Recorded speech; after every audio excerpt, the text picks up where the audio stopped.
नमस्कार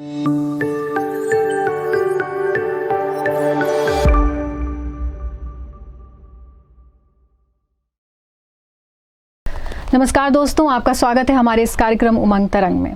दोस्तों, अक्सर आपने ये कहते सुना है लोगों को कि बात करने से ही बात बनती है, लेकिन किस तरह से बात की जाए कि बात बन जाए ये कोई नहीं समझाता। तो आपकी इस समस्या का समाधान करने के लिए हम आज का ये कार्यक्रम लेके आए हैं, जिसका विषय है प्रभावी रिश्ते और तर्क संवाद। इस विषय में हमसे बात करने के लिए हमारे विशेषज्ञ होंगी विनीता नाथानी। विनीता जी को पिछले 35 वर्षों का अनुभव है जमीनी तौर पर काम करने का। स्वास्थ्य, किशोरावस्था, जेंडर और जीवन कौशल से संबंधित कार्यक्रमों में ये अपनी तकनीकी सलाहकार के रूप में काम करती आई हैं। पिछले कई सालों से स्कूली शिक्षा के पाठ्यक्रमों को बनाने से भी विनीता जी जुड़ी रही हैं। इनकी विशेषज्ञता में प्रशिक्षण मॉड्यूल्स का निर्माण, प्रशिक्षण देना तथा किशोर किशोरियों के विषय में एडवोकेसी करना भी शामिल है। विनीता जी पिछले कई सालों से स्कूली शिक्षा के पाठ्यक्रमों को बनाने से भी जुड़ी हुई हैं।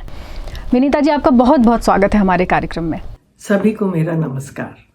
विनीता जी, जैसा कि सबको विदित है कि हमारा आज का कार्यक्रम है प्रभावी रिश्ते एवं तर्क संवाद के ऊपर। विनीता जी, जैसा कि सबको पता है कि रिश्तों को प्रभावी बनाने के लिए तर्क संवाद ज़रूरी है, तो मेरा पहला प्रश्न आपसे यही है कि ये तर्क संवाद या नेगोशिएशन कौशल क्या होता है?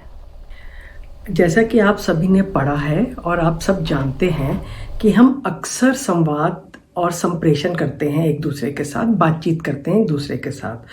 हमारा मकसद क्या होता है इस बातचीत करने का? हमारा मकसद ये होता है कि हम हमारे जो अपने विचार होते हैं या जो हमारी भावनाएं होती हैं वो हम उस संप्रेषण से या उस बातचीत से दूसरे तक पहुंचाएं। और हमेशा हमने देखा है कि संप्रेषण एक से अधिक लोगों के बीच में ही होता है ना। तो तर्क संवाद जब हम बात करते हैं तो वो भी एक किस्म का संवाद ही है, एक किस्म का संप्रेषण ही है, एक किस्म की बातचीत है। मगर इसमें जो फर्क है वो ये है कि इस बातचीत में हम कोशिश ये करते हैं कि हम किसी समस्या का समाधान ढूंढें। आमतौर की बातचीत नहीं होती। तर्क संवाद में हम कोशिश ये करते हैं कि तर्क करके, बातचीत करके, एक दूसरे के साथ डिस्कस करके, विचार विमर्श करके हम किसी तर्क या किसी नतीजे पे पहुंचते हैं। तो तर्क संवाद हमेशा हमें संप्रेषण और बातचीत तो करवाता है लोगों के साथ, मगर उसका मकसद ये होता है कि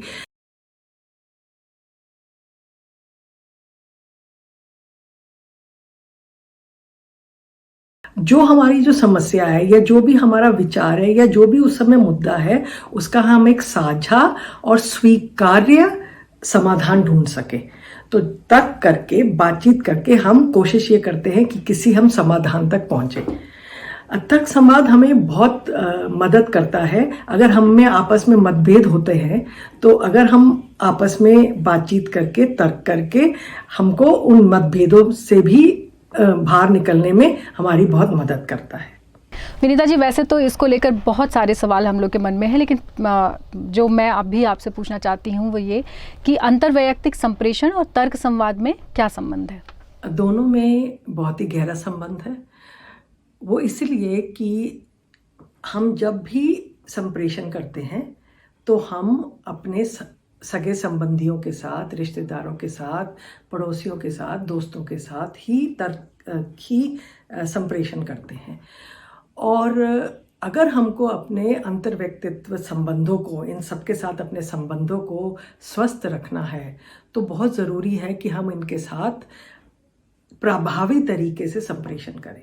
तो बहुत ज़रूरी होता है कि हमें तर्क वितर्क करके उन्हीं रिश्तों को सम्मान दें, उन्हें ये ना जुठलाएं, ना उन्हें ये ना कहें कि जो आप कह रहे हैं वो सही नहीं है। उन्हें सम्मान दें, मगर अपना पॉइंट जो है, जो अपना दृष्टिकोण है या जो अपना पॉइंट ऑफ व्यू है वो भी उन्हें बहुत अच्छी तरीके से समझाएं। और वही समझाने के लिए बहुत ज़रूरी होता है कि हमारे में वो कौशल होना चाहिए जिससे कि हम तर्क वितर्क कर सकें। अगर वो आपको कुछ कहते हैं तो आपको उसके ऊपर उसके साथ एक तर्क संवाद करना आना चाहिए। और इसी को हम नेगोशिएशन स्किल कहते हैं। नेगोशिएट करना मतलब आपस में विचार विमर्श और तर्क के साथ विचार विमर्श करना, ताकि अगले को भी आपका दृष्टिकोण और आपका व्यू पॉइंट समझ में आए और आपको भी उनका व्यू पॉइंट समझ में आए। तो ये ज़रूरी है कि हम अपना व्यू पॉइंट तो उन्हें समझाएं मगर साथ ही उनका व्यू पॉइंट भी समझें, क्योंकि तभी हम उन्हें सम्मान दे पाएंगे, तभी हम अपने रिश्तों को स्वस्थ बना पाएंगे। इसलिए अंतर्व्यक्तित्व संबंधों में और तर्क संवाद में बहुत ही गहरा संबंध है। और इस संबंध को कायम रखने के लिए अगर हमें तर्क संवाद कौशल नहीं आता तो हमें उसे सीखना चाहिए, और अगर हमें आता है और हम उसको फिर भी प्रभावी तरीके से नहीं कर पा रहे तो वो उस कौशल के ऊपर हमको थोड़ा काम करना है, ताकि हम अपने रिश्तों को मजबूत और दृढ़ बनाए रखें। विनीता जी, हम आगे बढ़ते हैं कार्यक्रम में, चूंकि बहुत सारे बच्चे भी हमसे जुड़े हुए हैं और इस विषय में सवाल करना चाहते हैं। लेते हैं अगले किसी छात्र का सवाल। मेरा प्रश्न यह था कि क्या तर्क संवाद करते करते कभी कभी समझौता भी करना पड़ता है? देखिए, जब भी हम किसी के साथ भी कोई भी बातचीत करते हैं तो बहुत बार लोग ऐसे कहते हैं कि जब भी कोई तर्क संवाद होता है तो एक पक्ष को समझौता करना पड़ता है। जिसके साथ भी आप तर्क वितर्क करें वो आप अपने पॉइंट्स इस तरह से रखें कि जो दूसरा पक्ष है उसको कुछ और जोड़ने को उसमें ना रहे। जो भी आपका मुद्दा है, जो भी आपका मसला है, उसमें जिस पे तर्क वितर्क हो रहा है, आपका तर्क इतना स्ट्रांग होना चाहिए, इतना प्रभावी होना चाहिए कि अगले को लगे कि जो आप कह रहे हैं वो तो आई थिंक इस मामले में या इस परिस्थिति में वही सही हल नज़र आ रहा है। जब आप ऐसी स्थिति करते हैं जिससे उनको भी ये लगता है कि अगर हम ये मामला या ये विकल्प चुनेंगे तो इसमें हम दोनों ही पक्षों का फायदा है। तो कोशिश ये करनी चाहिए कि अगले को ये ना लगे कि हमें समझौता करना पड़ा है, पर अगले को ये लगे कि इस विकल्प से या इस परिस्थिति का ये समाधान अगर हम ढूंढते हैं तो हम दोनों ही पक्षों को इससे बहुत लाभ मिल सकता है। तो हमारा तर्क इस तरह से स्ट्रांग होना चाहिए, इस तरह से प्रभावी होना चाहिए कि अगले को ये लगे ही नहीं कि उसे समझौता करना पड़ रहा है, पहली चीज़। दूसरी चीज़ जो बहुत इम्पॉर्टेंट रहती है जिससे कि आप इसको समझौता ना माने, उसके लिए बहुत ज़रूरी ये होता है कि जब आप किसी के साथ भी तर्क वितर्क करते हैं तो आप अपने हाव भाव का, अपने जो वाक्य आप चुनते हैं उसका बहुत ख्याल रखें, क्योंकि बहुत बारी संघर्ष की स्थितियां पैदा हो जाती हैं। क्योंकि अगर हम गुस्से में या आक्रोश में आके कुछ ऐसा कह देते हैं जो अगले को लगता है कि वो तो हमारे ऊपर इसी तरह से ऐसे स्ट्रांगली बोले, ऐसे प्रभावी तरीके से बोले और हम पर पूरा हावी हो गए कि हम आगे कुछ कह ना पाए और हमें उनकी बात माननी पड़ी। ऐसी स्थिति नहीं होनी चाहिए। दूसरे पक्ष को बिल्कुल नहीं लगना चाहिए कि आप उनके ऊपर हावी हो गए हैं। आपको अपना पॉइंट बहुत प्रभावी तरीके से रखना है और ऐसा पॉइंट रखना है कि अगला उस पॉइंट में कुछ और जोड़ ना सके या उसके ऊपर कोई तर्क वितर्क ना कर सके और उन्हें लगे कि जो आप कह रहे हैं वो शायद ही इस मसले का सही हल है। तो कोशिश, जब तक हम इस तरह से तर्क वितर्क नहीं करेंगे और अगले को ये ना समझने देंगे कि हम अपना व्यू पॉइंट ही चाहते हैं एक्सेप्ट हो, मगर उनका भी व्यू पॉइंट लें और कोशिश ये करें कि ऐसी परिस्थिति हो जिसमें दोनों ही पक्षों का लाभ हो, तब जाके हमारी जो भी ये समस्या का समाधान है इसको हम एक प्रभावी तरीके से इसका हल ढूंढ सकते हैं। चूँकि तर्क संवाद प्रभावी रिश्ते के लिए बहुत ज़रूरी है और बच्चे अपने सवाल भी रख रहे हैं, तो हम चाहते हैं कि बच्चे और ज़्यादा खुल के अपने सवाल रखें। आगे अगले सवाल के लिए भी हम किसी छात्र से जुड़ते हैं। मेरा प्रश्न यह है कि जब हम दोस्तों में आपस में तकरार हो जाए तो कैसे तर्क संवाद का उपयोग कर इस समस्या का समाधान कर सकेंगे? कोशिश ये करनी चाहिए कि दोनों समूहों की बात को सही तरीके से सुने और उसको सुलझाने की कोशिश करें। जो भी समस्या है उसको सुलझाने की कोशिश करें और उनको निष्पक्ष रूप से सुने। चाहे हम एक दोस्त की तरफ हमारा झुकाव ज़्यादा हो, मगर फिर भी हमारा मकसद ये होना चाहिए कि हम दूसरे दोस्त के बारे में भी सुने और उसके भी पॉइंट ऑफ व्यू सुने और पता लगाएं कि एग्जैक्टली इस समस्या का जड़ क्या है ना। तो बहुत सही तरीके से सुने और सुन के समस्या और विकल्पों का चयन करने की कोशिश करें, ताकि दोनों पक्षों में एक सहमति हो किसी पॉइंट ऑफ व्यू से, और मसला और आगे ना बढ़े। क्योंकि हमें क्या करना होता है, हमें हमेशा समाधान ही ढूंढना होता है। और कोशिश ये करें कि रचनात्मक तरीके से और ऐसे तरीके से ऐसी परिस्थितियां या ऐसे विकल्प ढूंढें जिसमें एक दोनों तरफ को एक जीत परिणाम मिले। जीत परिणाम से तात्पर्य ये है कि दोनों पक्षों को ये लगे कि ये जो समस्या है जिसका हल हम ढूंढ रहे हैं, इसमें उनकी भी जीत हुई और हमारी भी जीत हुई। हमारे भी ये पॉइंट्स लिए गए, इसके भी ये पॉइंट्स लिए गए, और हम दोनों पॉइंट्स को लेकर एक ऐसे विकल्प का हमने चयन किया या एक ऐसा समाधान ढूंढा जिसमें दोनों पक्षों को लाभ रहा और दोनों की जीत रही।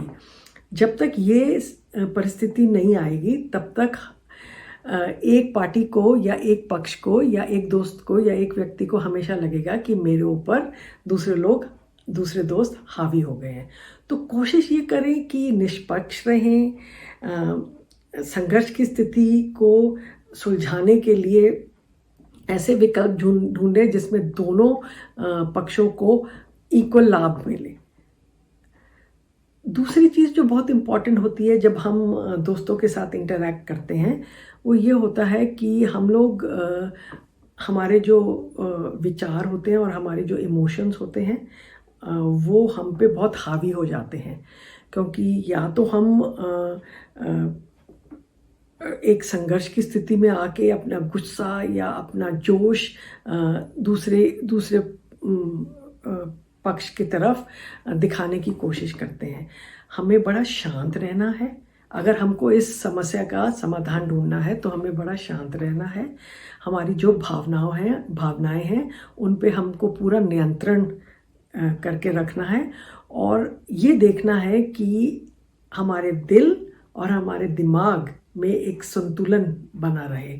आमतौर पर दोस्ती में ये होता है, या तो दिमाग बहुत हावी हो जाता है या हमारी भावनाएं या हमारे दिल में जो भी अंदर से जो भी सिचुएशन निकलती है वो हावी हो जाती है उस पूरी परिस्थिति में। तो हमको ये इंश्योर करना है कि दोनों में एक बैलेंस बना रहे और ऐसी परिस्थिति रहे या ऐसा विकल्प हो या ऐसा चयन किया जाए उस समस्या के हल का जिससे कि दोनों पक्षों को फायदा हो और दोनों पक्षों को ये लगे कि यही इस समस्या का सही हल है। विनीता जी, जितना इस विषय के बारे में चर्चा हो रही है, इस विषय को और ज़्यादा जानने की इच्छा हो रही है। तो अगला प्रश्न मैं आपसे ये जानना चाहती हूँ कि तर्क संवाद के विभिन्न आयाम कौन से हैं? देखिए, तर्क संवाद करते समय हमें कुछ मुख्य बिंदुओं पर बहुत ज़रूरी ध्यान देना है। जब तक हम इन बिंदुओं पर ध्यान नहीं देंगे तब तक हमारा जो भी संवाद होगा और या जो भी तर्क वितर्क होगा वो प्रभावी नहीं हो सकता। तो इन बिंदुओं को अगर हम सोच समझ के विचार करके इन बिंदुओं पे तो हम तर्क वितर्क शुरू करेंगे तो हमारा जो भी हम समाधान ढूंढ रहे हैं हम उसमें काफ़ी हद तक सफल हो सकेंगे। तो कुछ महत्वपूर्ण बिंदु जो कि बहुत ज़रूरी है जिनका हमें ध्यान रखना है वो इस प्रकार हैं। पहला बिंदु कि हम जिसके साथ भी तर्क वितर्क कर रहे हैं उनका हमें पूर्ण सम्मान करना है। दूसरी चीज़ जो बहुत इम्पॉर्टेंट है कि जब भी हम किसी के साथ भी तर्क वितर्क कर रहे होते हैं या कोई भी इस तरह का संवाद कर रहे होते हैं जिसमें तर्क बहुत महत्वपूर्ण होता है, तो हमें दूसरे जो हमारे सामने हैं जिनके साथ हम तर्क कर रहे हैं उनका दृष्टिकोण जानना बहुत ज़रूरी हो जाता है। तो बहुत ज़रूरी है कि दोनों तरफा दृष्टिकोण उस डिस्कशन में या उस संवाद में आए। तीसरी चीज़ जो बहुत इम्पॉर्टेंट रहती है कि हम आकी सुने। जो दूसरा जो विपक्षी पार्टी कह रही है, जो आपके साथ विपक्ष में है, वो क्या कहना चाह रहे हैं, उनको प्लीज़ सुने कि अगला या दूसरे लोग क्या कहने की कोशिश कर रहे हैं। चौथी चीज़ जो बहुत इम्पॉर्टेंट है कि जब भी आप किसी भी तरह का प्रभावी संप्रेषण और तर्क वितर्क करना चाह रहे हैं, तो जिस मुद्दे या जिस परिस्थिति के बारे में आप बातचीत कर रहे हैं, उस परिस्थिति की आपको पूर्ण जानकारी होनी चाहिए। अगर आप किसी परिस्थिति के बारे में डिस्कस कर रहे हैं मगर आप उसके बारे में ठीक तरह से जानते नहीं हैं, तो आप किस तरह से तर्क वितर्क कर पाएंगे। तो बहुत ज़रूरी है कि आप उसके बारे में पूरी जानकारी इकट्ठा करें और इकट्ठा करने के बाद ही वो तर्क संवाद करें। और पांचवी जो बहुत इम्पॉर्टेंट चीज़ है कि जब आप बातचीत इस तरह की कर रहे होते हैं, तो आम तौर पे डिस्कशंस में संवाद के बीच बहुत सारे विकल्प निकल के आ सकते हैं उसी समस्या या परिस्थिति के बारे में जिसके बारे में डिस्कशन हो रहा है। बहुत सारे विकल्प आ सकते हैं कि ये भी किया जा सकता है, या इसको इस तरह के तरीके से देखा जा सकता है, या इस समस्या का हल ये भी किया जा सकता है। तो उन सारे विकल्पों को, चाहे वो आपने दिए हो, चाहे वो दूसरी जो आपके सामने जिनके साथ आपकी डिस्कशन हो रहा है, संवाद हो रहा है, उन्होंने दिया हो, उन सारे विकल्पों को सामने रखें, टेबल पे रखें, आमने सामने उनके हर एक के ऊपर बातचीत करें और फिर देखें कि कौन सा विकल्प है जो आपके समस्या के लिए बहुत ही कारगर सिद्ध होगा, बेस्ट होगा। फिर वो विकल्प का चुनाव करें और उस विकल्प के चुनाव के लिए दोनों पक्षों की सहमति होना बहुत ज़रूरी है। तो विकल्प चुने, फिर डिस्कस उन विकल्पों पे डिस्कस करें और देखें कौन सा सबसे प्रभावी है। तभी जाके आपका जो ये संवाद है वो अच्छे तरीके से उसका एक समाधान निकल के आ सकता है। जब बात तर्क संवाद की आती है तो हम अक्सर सोचते हैं कि शायद इसका जो महत्व है ये हम उम्र रिश्तों को बनाने में ही काम में आता होगा, लेकिन क्या इसका उपयोग हम बड़े बुजुर्गों से रिश्ते बनाने के लिए भी कर सकते हैं? ऐसे ही एक प्रश्न को जानने के लिए जुड़ रहे हैं हमारे साथ दूसरे छात्र। लेते हैं उनका सवाल। मेरा प्रश्न यह है कि जब हम किसी बात पे अपना तर्क रखते हैं तो हमारे बड़े और गुरुजन हमारी बात को सुना अनसुना करके हमें चुप करा देते हैं, तो ऐसे में हम अपना तर्क प्रभावपूर्ण तरीके से कैसे रख सकते हैं? बहुत बारी ऐसा होता है कि हमारे जो बड़े हैं, चाहे वो हमारे अध्यापक हों, चाहे हमारे माता पिता हों, या कोई भी हमारे गुरुजन हों, वो हम अगर कुछ कहना चाहते हैं तो वो हमें उस बात से पे चुप करा देते हैं और हमारे विचार नहीं सुनते हैं। क्यों वो ये इसलिए करते हैं क्योंकि उन्हें लगता है कि उनका वो हमसे ज़्यादा जीवन को जिए हैं और उनका अनुभव बहुत सही रहा है और हमें वो हमेशा एक बच्चे की तरह देखते हैं। तो ऐसे में हमें उनकी भावनाओं की भी कदर करनी चाहिए।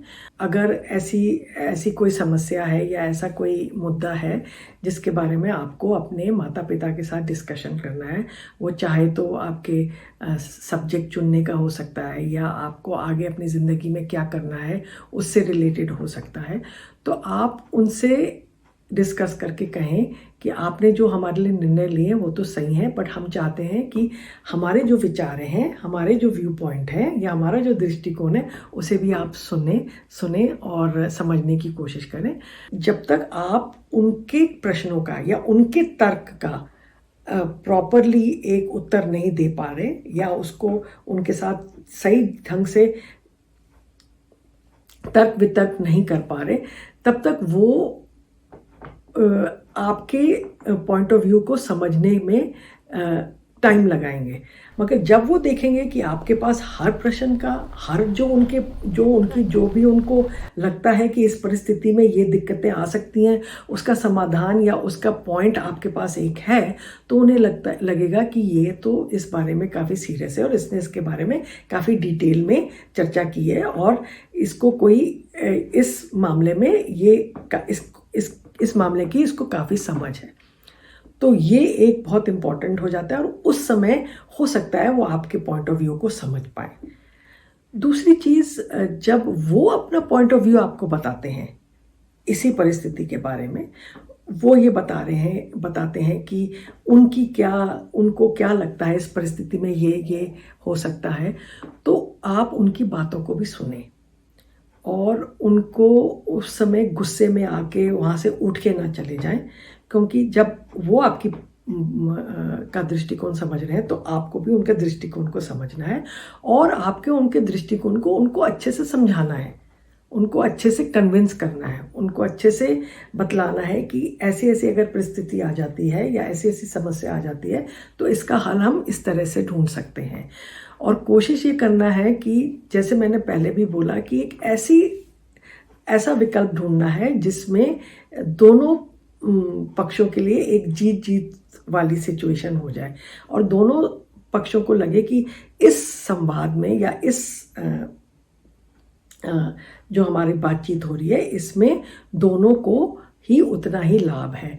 जब आप ये बहुत कॉन्फिडेंटली, बड़े आत्मविश्वास के साथ ये पॉइंट ऑफ व्यू बता पाएंगे तो आपके पेरेंट्स भी या आपके बड़े भी या जो भी हैं गुरुजन, वो आपके पॉइंट ऑफ व्यू को समझेंगे और वो आपको जो भी आपका समस्या है उसमें आपका सहयोग और सहायता देंगे। बिल्कुल, प्रभावी संप्रेषण हर रिश्ते की बुनियाद है। विनीता जी द्वारा बताए गए तरीके निश्चित तौर से विद्यार्थियों को इस मामले में मदद करेंगे कि कैसे वो संप्रेषण को प्रभावी बनाएं और अपने रिश्तों को बेहतर बनाएं। इसी कड़ी में हम जुड़ते हैं शिक्षकों से। अगला सवाल एक शिक्षक की तरफ से आ रहा है। मैडम जी से मेरा प्रश्न यह है कि हम अपने विद्यार्थियों में तर्क संवाद का कौशल कैसे विकसित कर सकते हैं? कृपया मुझे मार्गदर्शन प्रदान करें। बहुत ही महत्वपूर्ण प्रश्न है और बहुत ही ज़रूरी है विद्यार्थियों को। अगर एक प्रभावी तर्क संवादक बनना है तो उसको बहुत ही कुछ ऐसी चीज़ों को ध्यान में रखना है, तभी जाके वो इस कौशल को अच्छे तरीके से सीख सकेगा और अपना सकेगा। पहली चीज़ जो विद्यार्थियों को करनी चाहिए वो ये है कि जब भी वो तर्क संवाद करे उसको एक प्रतियोगिता ना समझें। ये ना समझें कि मैं ये तर्क संवाद करने जा रहा हूँ और मैं इसे जीत के ही दिखाऊंगा। तर्क संवाद में जीतना इम्पॉर्टेंट नहीं है। जैसे कि मैं अभी से इतने पहले से बता रही हूँ कि इम्पॉर्टेंट ये होता है कि दोनों पक्षों को तर्क संवाद से लाभ मिलना चाहिए। तो अगर आप ये सोच के चलेंगे कि मैं जाऊंगा और मैं अव्वल नंबर आऊंगा और मेरे जो तर्क होंगे वो ऐसे होंगे कि मैं इसको जीत के आऊंगा, तो आप इस संवाद में सफल नहीं हो पाएंगे। क्योंकि इसका मकसद क्या है? इसका मकसद यह है कि ये अंतर व्यक्तित्व संबंधों को और स्थायी और मजबूत बनाता है। मगर अगर आप इसमें प्रतियोगिता वाला मुद्दा या एंगल डाल देंगे तो आप इसमें सफल नहीं हो पाएंगे। तो बहुत ज़रूरी है कि आप एक खुले दिमाग से जाएं और तर्क वितर्क करें, ताकि आप एक अच्छे विकल्प या स्थिति और परिस्थिति का एक अच्छा फाइनल रिजल्ट ढूंढ पाएं। वो आपके लिए बहुत इम्पॉर्टेंट है कि उस परिस्थिति से कैसे निकलना है, कैसे जूझना है, वो सीख पाएं। तो जब तक आप ये पॉइंट ऑफ व्यू लेके चलेंगे तो आप काफ़ी सफल रहेंगे। दूसरी चीज़ जो बहुत इम्पॉर्टेंट है कि जब भी आप तर्क संवाद करना शुरू करते हैं तो जो आप प्रश्न पूछेंगे या तर्क संवाद में जो प्रश्न होंगे वो हाँ या ना वाले प्रश्न नहीं होने चाहिए। प्रश्न ऐसे होने चाहिए जो कि खुले प्रश्न हो, जिससे कि अगले पक्ष को भी पूरा अपना दृष्टिकोण और अपना पॉइंट ऑफ व्यू बताने का मौका मिले। तो ये बहुत इम्पॉर्टेंट है, क्योंकि अगर आप हाँ या ना में सीमित रखेंगे तो आपको उस मुद्दे के बारे में के पूरे पॉइंट्स के बारे में नहीं पता चलेगा। इसके लिए आपका संप्रेषण कौशल बहुत ज़रूरी है होना।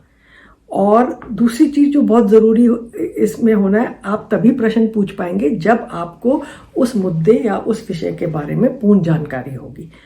तो ये सारे पॉइंट्स लेके जब आप एक तर्क संवाद करेंगे तो आप उसमें बहुत इफेक्टिव रह पाएंगे। एक और चीज़ जो बहुत इम्पॉर्टेंट है, जो कि आपको ध्यान में रखनी है जब भी आप तर्क संवाद करें, कि आपके पास उस मुद्दे के बारे में जो भी जानकारी हो उसको दूसरे पक्ष के साथ साझा करें। उनका विश्वास जीतने के लिए आपको पारदर्शी होना पड़ेगा। अगर आप थोड़े पॉइंट्स अपने पास रखेंगे कि नहीं इसको मैं बाद में यूज़ करूँगा जब मेरी ज़रूरत पड़ेगी, उससे आपको इस तर्क संवाद में कोई हल आप नहीं ढूंढ पाएंगे।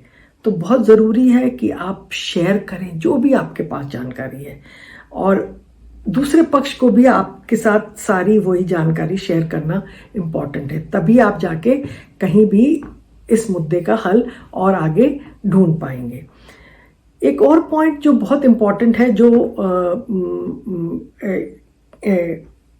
इस विद्यार्थियों को सीखनी चाहिए, वो ये है कि जब भी आप तर्क संवाद करें तो नकारात्मक वाक्यों का इस्तेमाल बिल्कुल ना करें। ऐसे वाक्य इस्तेमाल करें जिससे कि अगले का अपमान ना हो, अगले को ये ना लगे कि मेरा व्यू पॉइंट सुना नहीं जा रहा है और मेरे सारे नेगेटिव पॉइंट्स को लेकर डिस्कशन हो रहा है, तो पता नहीं इसका हल कोई निकल भी पाएगा या नहीं निकल पाएगा। तो नकारात्मक वाक्यों का बिल्कुल इस्तेमाल ना करें, और ये इंश्योर करें कि जो भी आपके डिस्कशंस हो रहे हैं वो एक बहुत शांत स्वभाव में, बिना किसी संघर्ष की स्थिति पैदा किए, बिना कोई झगड़ा किए, एक ऐसे भाषा का प्रयोग करें जो कि सबको को समझ आए और जो सब उससे लाभ ले पाएं। तो कोशिश ये करें कि अगर आपको अपना तर्क संवाद को सफल करना है तो आपको ये इंश्योर करना है कि आपकी भाषा भी सरल हो, आपका स्वभाव बहुत शांत हो, और आप सुने। जब तक आप सुनेंगे नहीं, सुनने का कौशल नहीं विकसित करेंगे, तब तक आप इसमें सफल नहीं हो पाएंगे। दोस्तों, आज के इस कार्यक्रम में हमने विनीता जी से जाना कि तर्क संवाद का कौशल क्या होता है, उसके विभिन्न आयाम क्या हैं, कैसे उस संप्रेषण को और प्रभावी बनाया जा सकता है, और कैसे उनको हम अपने रिश्तों में इस्तेमाल करके अपने जीवन को और बेहतर बना सकते हैं। हमारे साथ साथ हमारे बच्चों को ये सिखाने के लिए शिक्षकों और माता पिता दोनों का कर्तव्य है कि वह भी इस बात को समझें और अपने बच्चों को सिखाएं। आज के इस कार्यक्रम में इतनी अच्छी जानकारी देने के लिए विनीता जी का बहुत बहुत धन्यवाद कि वो अपना समय निकालकर हमारे इस कार्यक्रम में आई और उन्होंने बच्चों के और शिक्षकों के प्रश्नों के जवाब दिए। विनीता जी, बहुत बहुत धन्यवाद आपका।